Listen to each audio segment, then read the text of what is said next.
Hey everybody, welcome back to the channel. Having some technical difficulties here. I'm using the iPad because my phone's still broken. But we've made some progress, so let's get right into it and take a look. Okay everybody, so let's take a look over here. As you can see, the brake booster is now complete. I've got all the brake lines run.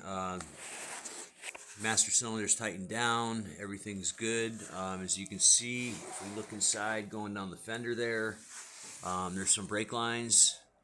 And if you hang with me briefly here, I'll show you what's going on underneath the car.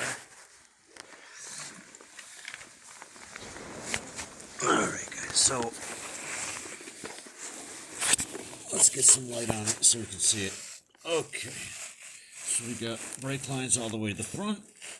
There they go, there's my patch. And we've got brake lines all the way to the back. So she's looking pretty good.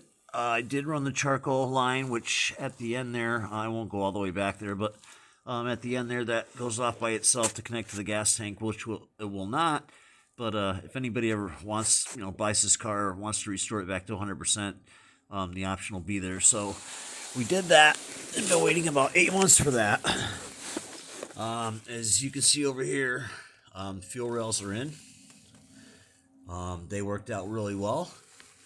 And all I got to do is cut the hoses and buy the clamps, and we'll have a full fuel system.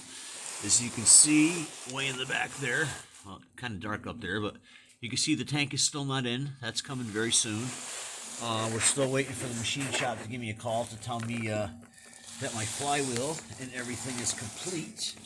So that's about where we're at right now.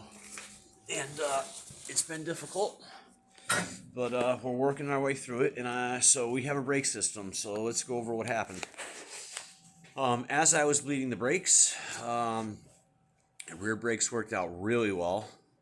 I had a nice hard pedal, and then I went to go bleed the front brakes, and I could not get any fluid to come out of either side of the bleeders. So wasn't sure what was going on. Came over here. I'll show you a detail of this. Came over here, and I cracked this open, and I bled that, and I got all the air out of that. So we filled this back up. Went to go pump up the brakes again, and I had a small puddle. Well, guys, here we go.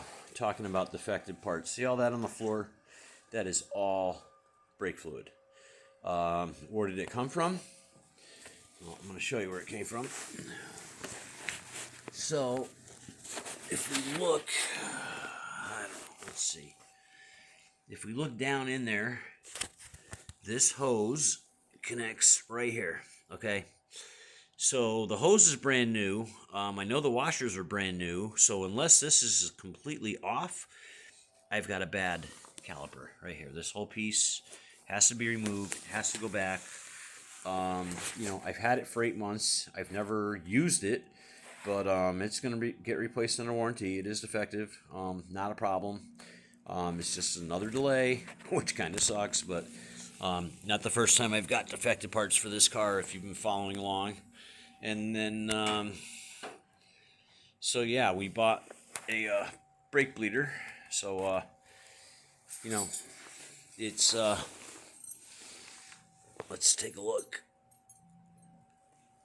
Okay, so, you put the bleeder on and you bleed the system. But right now, with that leak, there is nothing to bleed because I have no pressure. So, a little bit of a learning curve for me. First time I've had this happen where I've had a defective part like that and I couldn't get pressure in the system, but it is a hydraulic system, so that would explain it. If you don't have pressure, you're not going to have any fluid coming out of the bleeder. So we got to get this off the car, and we're going to return it probably tomorrow.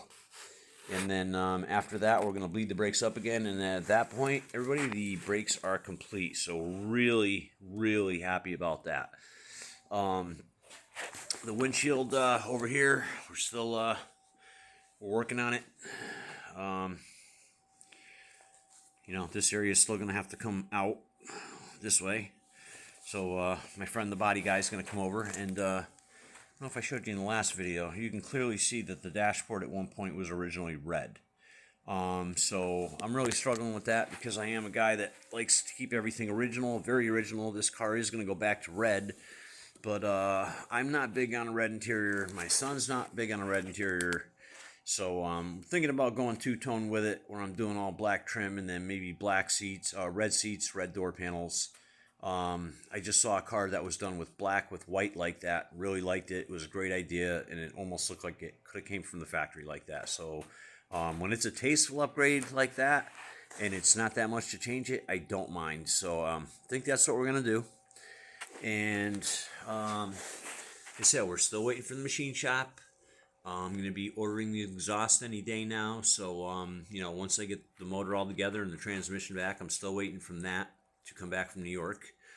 And once this brake system and fuel system is complete, we are ready to start focusing on building the motor, attaching the transmission, and getting it in this car and getting closer to getting it running. So that's where we're at. Couldn't get the update yesterday. I was just a little frustrated after I spent 3-4 hours on the system and went to bleed it, and couldn't bleed brakes. So took a break yesterday, back at it today, and that's about where we're at. We're going to keep it short. Again, I apologize for the video if it's a little wavy or grainy or whatever it is, but still working on getting my phone fixed. So that's where we are for now. I'm going to keep it short. And we'll be getting you the update soon here. We are moving along. Just to have a brake system alone is huge progress. So I'm pretty happy with it. So stay tuned. It's going to be more coming up, and it's going to be coming up pretty quick. So we'll see you next week. And I'll leave you with this as I always do. Pontiac Power Forever. Peace.